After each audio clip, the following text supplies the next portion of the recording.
आज फेरि तपाईहरुको बीचमा अनि उपस्थित हुन पाउँदाखेरि अनि धेरै खुसी लागेको छ। जुन चाहिँ टपिक छ परमेश्वरको वचन मेरो चाहिँ गहना हो है। अनि किन भन्दाखेरि परमेश्वरलाई धन्यवाद भइकोस् हामी यस विषयमा बातचित गर्ने छौं र यसले चाहिँ तपाईलाई र मलाई एउटा असल मार्ग र दर्शन दिनेछ र खास गरी हाम्रो जवान भाइ बहिनीहरूलाई अनि सबैजनालाई चाहिँ यसले चाहिँ किन भन्दाखेरि परमेश्वरको वचनले हामी प्रेरित हुनेछौं जरुरी म चाहिँ विश्वास गर्नेछु। हाम्रो आमाको पेटमा अनि जसरी परमेश्वरले रचना गर्नुभयो र आज हामी यो धरतीमा आयौं र जसरी हेर्दाखेरि हामीले दिन प्रतिदिन यो लकडाउनको समयमा अनि धेरै चाहिँ के रे मृत्यु भएको चाहिँ के रे हामी देखिरहेका छौं र भइरहेको छ। र त्यसले गर्दाखेरि किन भन्दाखेरि म खास गरी के मेसेज दिन चाहन्छु भने जवानहरू छौं र वास्तविकता डिप्रेसनमा हुनेहरू अनि उहाँहरूलाई पनि म के उत्साह दिन चाहन्छु भन्दाखेरि परमेश्वरको वचनद्वारा यहाँनिर लुका 15 को चाहिँ के रे 11 देखि हामीले अगाडि पढ्ने छौं र किन भन्दाखेरि परमेश्वर चाहिँ तपाईँ र मेरो गहना हुनुहुन्छ र तपाईले र मैले परमेश्वरको नजिक आउन चाहिँ हामी छोड्नु हुँदैन। चाहे हामी कुरो बुझे चाहे नबुझे तापनि तर परमेश्वरको चाहिँ के रे मन्दिरमा परमेश्वरको चाहिँ के रे घरमा हामी प्रवेश गर्न चाहिँ छोड्नु हुँदैन। वचनले पनि यस्तो खालको कुराहरू तपाईलाई र मलाई सिकाउँदै छ। लुका 15 को चाहिँ के रे 11 देखि हामीले यहाँनिर यसरी पाउँदछौं। उहाँले भन्नुभयो, कुनै मानिसका 2 छोरा थिए। कान्छो चाहिँ बाबुलाई भन्यो, पिताज्यू मेरो भागमा पर्ने धन सम्पत्ति हिस्सा मलाई दिनुहोस्। तब तिनले आफ्नो सम्पत्ति तिनलाई बाँडिदिए। 2 भाइको कुराहरू यहाँ अंशबण्डको कुराहरू छ र आफ्नो भागमा पर्ने चाहिँ कान्छो चाहिनेले मागेको हुन्छ र ऊ चाहिँ त्यो बुवाले चाहिँ के रे त्यो अंश चाहिँ के रे अलग अलग गरिदिन्छन् र उनी चाहिँ त्यो सबै पैसाहरू लिएर अनि केही टाढाको ठाउँमा गएर चाहिँ उनी टाढा गएर बस्ने चाहिँ योजना बनाएका हुन्छन्। र यहाँनिर फेरि 13 ले यसरी भन्छ, धेरै दिन बित्दै नबित्दै सबै धन सम्पत्ति बटुलेर कान्छो छोरो टाढा देशमा गएर त्यहाँ भोग विलास आफ्नो सम्पत्ति उडायो। ल हेर्नुस् त, किन भन्दाखेरि बुवाले त दिनुभयो ती सबै पैसाहरू सम्पत्ति उनले चाहिँ के गरे त भन्दाखेरि उडाए है। खाएर पिएर अन्यथा कार्यहरूमा चाहिँ उनले के गरे सिद्धाए। र यहाँनिर मैले भन्न खोजेको के भन्दाखेरि जसरी तपाईलाई र मलाई पनि आमाले 9 महिनासम्म तपाईलाई गर्भमा राखेर है उहाँलाई हिँड्न अप्ठ्यारो भएको होला, खान अप्ठ्यारो भएको, सुत्न अप्ठ्यारो भएको सबै कुराहरू चाहिँ महसुस गरेर पनि तर उहाँले तपाईलाई र मलाई जन्म दिँदाखेरि उहाँ चाहिँ स्वयं आमा चाहिँ के रे मृत्युसँग लडेर उहाँ विजय भएर चाहिँ के रे तपाईलाई जन्म दिएको हुन्छ है। अनि त्यो मृत्युलाई जितेर अनि तपाईलाई चाहिँ के रे यस धरतीमा लिएको हुन्छ। त्यसले गर्दाखेरि हामीले के कुरा भन्दाखेरि यहाँनिर चाहिँ जुन छोराको कुराहरू छ, छोराले जुन आफ्नो जमिन लिएर टाढा जान्छ र उले मजी मस्तामा चाहिँ त्यो पैसा चाहिँ खर्च गरेको हुन्छ। तर प्रिय वास्तविकता तपाईँ र हामीले चाहिँ गर्नुपर्ने आफ्नो बुवा आमा प्रतिको चाहिँ किन भन्दाखेरि परमेश्वरको वचनले पनि भन्दछ आफ्नो बुवा आमाको चाहिँ के रे सेवा गर्नु भनेर भन्दछ हैन।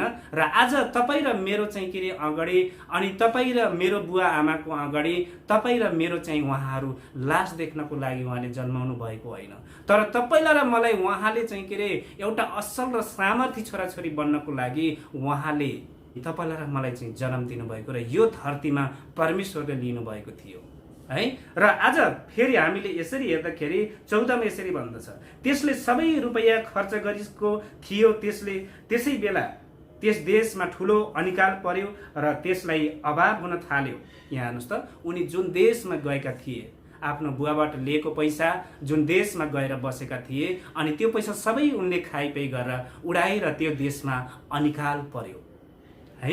अनिकाल त्यहाँ परिसके पछाडि अब के खाने त, पैसा पनि छैन, केही पनि छैन, अनि के गर्ने त, जाने कहाँ? किन भन्दाखेरि बुवासँग त पैसा लिएर आएको छ, आफ्नो हिस्सामा पनि सबै कुराहरू लिएर आएको छ, तर त्यहाँनिर चाहिँ किन भन्दाखेरि जाने ठाउँ अब छैन। अब कहाँ जाने भन्दाखेरि यहाँनिर 15 मा त्यो गएर त्यसले देशको एकजना नागरिक कहाँ त्यसले काम माग्यो, उसले त्यसलाई आफ्नो खेतमा सुँगुरहरू चराउन पठायो। यहाँ हेर्नुहोस् त, किन भन्दा एउटा धनी पुँजीपतिको छोरा अब कुनै त्यो ठाउँमा गएर ऊ व्यक्तिसँग के गर्दैछ भन्दाखेरि खेतमा सुँगुर चराउने काम चाहिँ उसले लिँदैछ। अनि त्यस पछाडि फेरि सुँगुरले खाने चारोले त्यसले आफ्नो पेट भर्न चाहन्थ्यो अनि कसैले त्यसलाई केही दिँदैन थियो। हेर्नुहोस्, सुँगुरले खाने चारोले चाहिँ उसले आफ्नो पेट भर्नु पर्थ्यो है, तर उसलाई चाहिँ कसैले केही पनि दिने थिएन।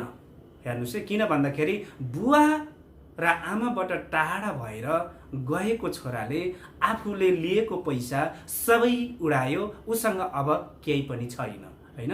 अब उसको अवस्था भनेको सुँगुरले खाने चारोले आफ्नो पेट भर्ने अवस्था आएको छ। वास्तविकता आमा र बुवाले त्यो स्थिति आफ्नो छोराहरूको देख्न चाहँदैन कसैको पनि। यदि तपाईहरुमा र जवान जवानीहरुमा है, जवान भाइ बहिनीहरुमा पनि यस्तो खालको समस्याहरू छ भने, क्रोध रिसहरू त्यस्तो छ भने, घमण्ड छ भने पनि किन भन्दाखेरि तपाई ती कुराबाट टाढा हुनुपर्छ।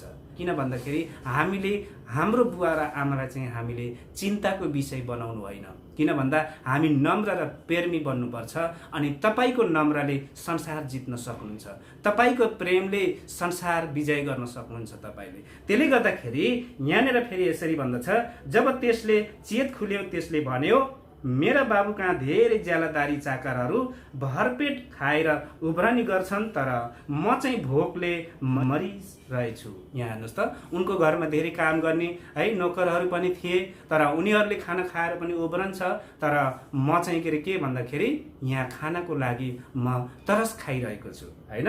अनि त्यसले गर्दाखेरि अब म उठेर आफ्नो बाबु कहाँ जाने छु र उहाँलाई भन्ने छु, बुवा मैले स्वर्गको विरुद्ध र तपाईको दृष्टिमा पाप गरेको छु। यहाँ हेर्नुहोस् त, किन भन्दाखेरि अब उनको दिमागमा जब चेतना खुल्दैछ है, अनि कि म स्वर्गको लागि म चाहिँ पापी हुँ, मैले पाप गरेको छु र म चाहिँ गएर मेरो बुवासँग क्षमा माग्नुपर्छ र उहाँले मलाई चाहिँ किन भन्दा स्वीकार गर्नुहुन्छ भन्ने कुरा पनि उसले स्पष्ट बुझेको छ। त्यस पछाडि अब उपरान्त म तपाईको छोरो भनिने योग्यको छैन, मलाई तपाईका ज्यालादारी चाकर मध्ये एउटा तुलाइदिनुहोस्। यहाँ हेर्नुहोस् त, म तपाईको छोरा भन्ने योग्यको छैन, तर किन भन्दाखेरि कहिलेकाहीँ हामीले काम गर्दाखेरि विश्वासीको जीवनमा पनि धेरै समस्याहरू आउँछ, कठिनाइहरू आउँछ, अनि हामी कहिलेकाहीँ आफ्नो विश्वासबाट पनि ब्याकस्लाइड हुने काम गर्छौँ, तर वास्तविकता ब्याकस्लाइड हुनु हुँदैन। किन भन्दा हामी परमेश्वरमा बढ्नुपर्छ है। किन भन्दाखेरि धेरै कुराहरू र धेरै समस्याहरू आउन सक्छ संसारमा। तपाईँ र म संसारको बीचमा छौँ। जसरी आदम र हव्वालाई पनि एउटा बगैँचामा छोडिएको थियो र त्यहाँ धेरै फल दिने रुखहरू थिए, फेरि पनि के भयो, त्यहाँ चाहिँ चुन्ने कुराहरू थियो, कुन चाहिँ मैले चाहिँ चुन्नुपर्छ र मैले खानुपर्छ भन्ने कुरा है। जुन चाहिँ उनीहरूले परमेश्वरको कुरालाई छोडेर उनीहरूले कसको कुरा माने, शैतानको कुरा मान्नाले आफूलाई आफै पापतिर डोराउनु पर्ने अवस्थाहरू देखिएको पाइन्छ।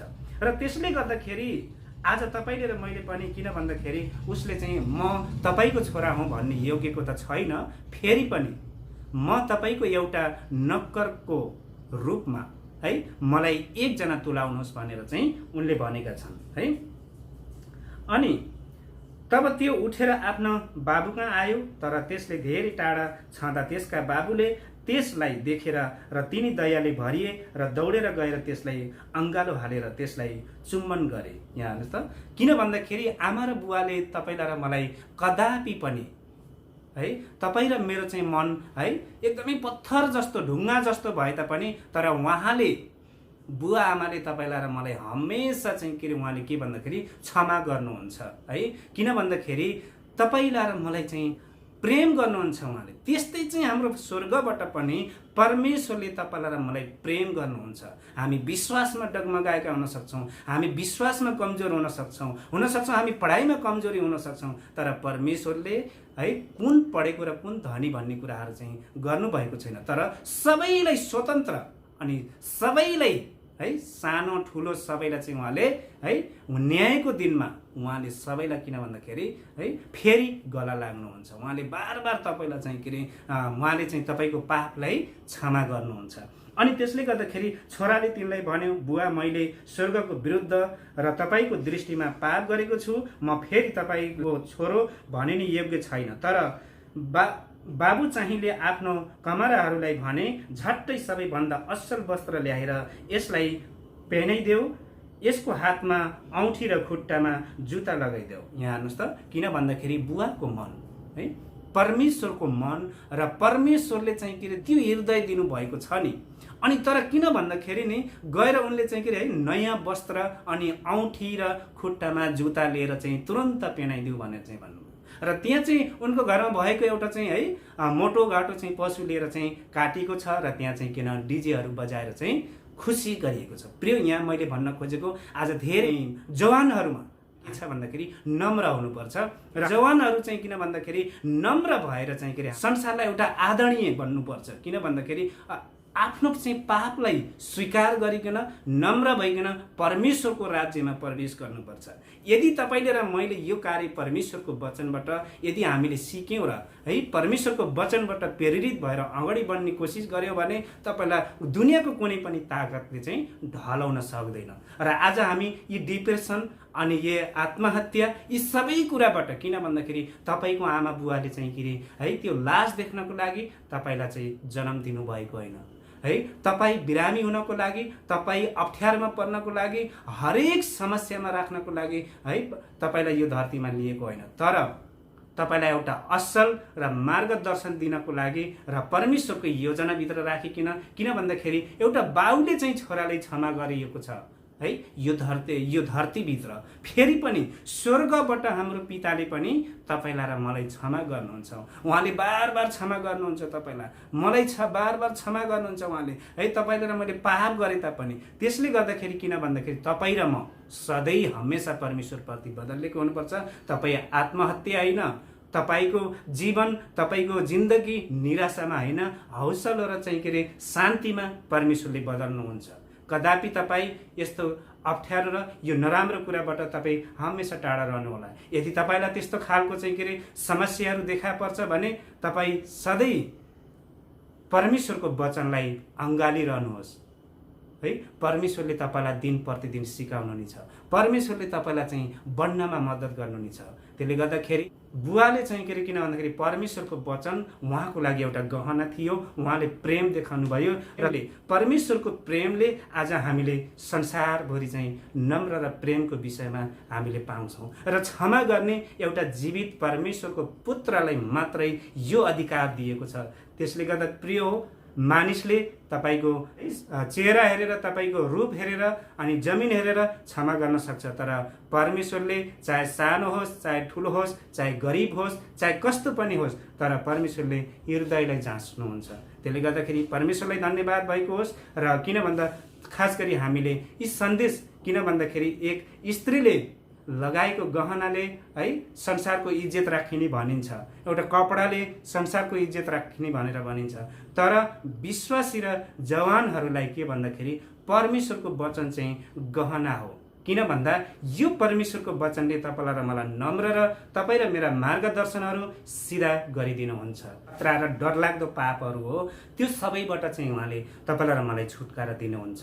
अनि यहाँनिर यसैको चाहिँ के अरे 44:22 पनि यसरी भन्दछ, मैले तेरा अपराधहरू बादल झैँ र तेरा पापहरू बिहानको कुहिरो झैँ हटाइदिने दिएँ, फर्केर आइज, किनकि मैले तँलाई मोल तिरेर छुटाइदिएको छु है, मोल तिरेर छुटकारा दिएको छु भन्दाखेरि परमेश्वर चाहिँ धेरै है उहाँले चाहिँ के अरे तपाईँ र मेरो मोल चाहिँ तिरिसक्नु भएको छ। उहाँले दुबारा फेरि बोलाउनु भएको छ, उहाँले रिपिट गर्नु भएको छ, आऊ भनेर चाहिँ के अरे बोलाइरहनु भएको छ है। अनि त्यसले गर्दाखेरि तपाईँ र म चाहिँ सधैँ परमेश्वरको नजरमा, परमेश्वरको अगाडि हामी चाहिँ के अरे नम्रता साथ अनि प्रेमको साथ, तपाईको प्रेमले, तपाईको नम्रले अनि तपाईको हजारौं पाप पनि, किन भन्दाखेरि परमेश्वर क्षमा गर्नुहुन्छ र यो सन्देश तपाईहरुसँग पुग्ने छ म विश्वास गर्दछु। यस सन्देशले किन भन्दाखेरि हामी धेरैको आत्माहरू बच्ने छ र यो आत्माले परमेश्वरको महिमा गर्ने छ।